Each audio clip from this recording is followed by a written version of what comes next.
خواتین کی کیا ذمہ داریاں ہیں عزاداری کو دیکھتے ہوئے؟ خواتین کی ذمہ داریوں میں مردوں کی جو ذمہ داریاں ہیں وہی خواتین ذمہ داریاں ہیں، ان میں سے کچھ کم نہیں ہیں، لیکن چونکہ خواتین کو اللہ نے فیملی میں، خاندان میں وہ جگہ دی ہے کہ وہ مؤثر زیادہ ہیں، چاہے وہ بیٹی کی حیثیت سے ہوں، گھر میں باپ ماں، اس معاشرے کی بات نہیں کر رہا ہوں جو اسلام سے دور ہو گیا ہے، ورنہ اسلام نے بیٹی کو سبب رحمت قرار دیا ہے اور محبت بے شک کا مرکز بنایا ہے، بیٹی کی حیثیت سے بھی مؤثر ہے، لیکن جب وہ بیوی بنتی ہے تو پھر وہ بہت مؤثر ہو جاتی ہے، جب وہ ماں بنتی ہے تو اگلی نسلوں میں اس کا اثر چلا جاتا ہے۔ صحیح بات۔ جو معاشرہ وجود میں آتا ہے، جو گھر چلتا ہے، جو بچے پلتے بڑھتے ہیں، جو فیملی بنتی ہے، اس میں ماں کا کردار باپ سے زیادہ ہوتا ہے، ہر وقت اسی کا سایہ اثر اور سایہ ہے، باپ کبھی کبھی ہے۔ ماں پیٹ میں لے کے جو گھومتی ہے بچے کو تو اللہ اکبر یا حسین کی صدائیں وہاں پہنچتی ہیں، اور ولادت کے بعد بھی گود میں بھی اسی کے پاس رہتا ہے۔ ہو سکتا کوئی سوچے کہ اس وقت آوازیں پہنچنے سے کیا ہوتا ہے، تو میں صرف اتنا یاد دلاؤں گا کہ پیدا ہوتے ہی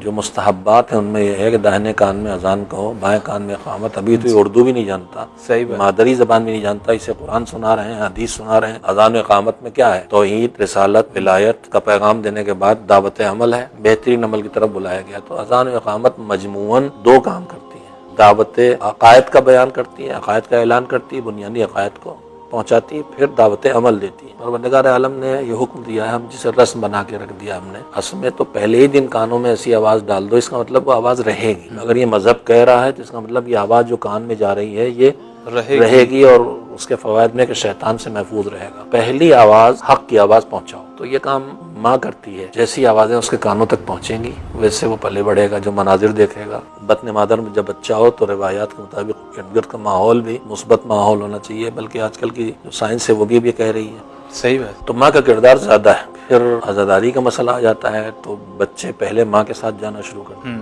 پھر وہ وقت آتا ہے کہ باپ کی انگلی پکڑ کے باپ کے ساتھ مجلسوں میں جاتے ہیں، تو پہل تو ادھر سے ہو گئی، لہذا خواتین کردار زیادہ ہو گیا۔ وہ کسی کی بیٹی ہیں ان کو متاثر کریں گی، کسی کی بیوی ہیں ان کو متاثر کرے گی، کسی کی ماں ہے ان کو متاثر کرے گی، لہذا ان کا ذمہ داری بڑھ جاتی ہے۔ اور یہی چیزیں جو ذمہ داریاں سب کی ہیں ان کی بھی ہیں، لیکن وہ نتیجہ زیادہ حاصل کر سکیں گے۔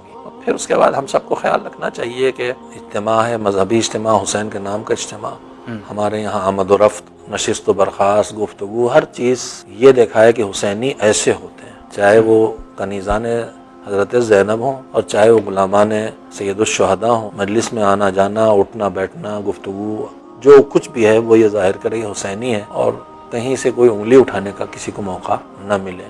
یہ دھیان بھی دونوں کو رکھنا ہے، لیکن اس میں بھی خواتین کا حصہ زیادہ ہے، وہ خود بھی سنبھل کے جائیں گی اور اپنے گھر والوں کو بھی سنبھال سکتی ہیں۔